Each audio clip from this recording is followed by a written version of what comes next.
Cette semaine, nous sommes allés voir le troisième et dernier volet de The Hobbit, et voici l'avis du spectateur.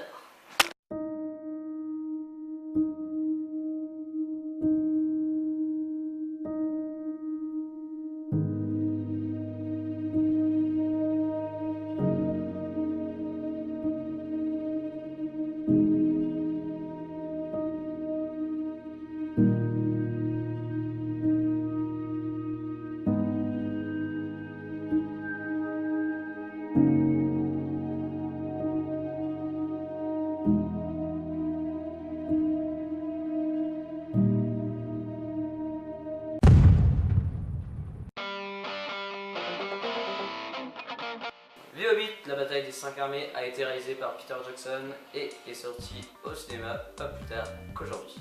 Prenez un dragon furieux dont le seul objectif est de brûler la ville, ajoutez-y l'armée grandissante d'un certain Sauron, et ajoutez par-dessus une pincée de drame familial et psychologique. Et vous obtenez ainsi la recette magique de l'histoire de The Hobbit. Pas mal de scènes d'action ultra impressionnantes. J'ai vraiment été surpris par la tournure de la première scène. C'est vraiment très énergique. Une histoire très prenante. Ça m'a pris au cul quoi, tu vois. Selon moi par contre, la fin était un peu rapide niveau conclusion, hein, franchement. En définitive, c'est une bonne histoire qui, même si elle est différente du livre, reste tout de même intéressante et vraiment prenante. C'est toujours surhumain, surréaliste au niveau des combats et acrobatie. J'adore toujours autant ce personnage. Ian McKellen fait toujours un bon Gandalf.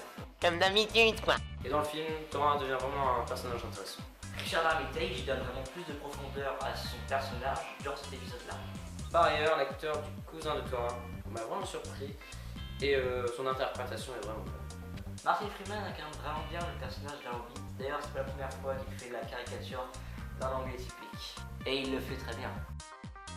Énormément de plans tordus et mouvementés, c'est vraiment déstabilisant.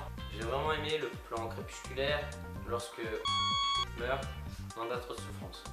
La première scène est vraiment impressionnante de beauté. Les couleurs rouges contrastées avec les couleurs bleues. De grands plans d'ensemble qui nous font admirer tout le paysage, c'est magnifique.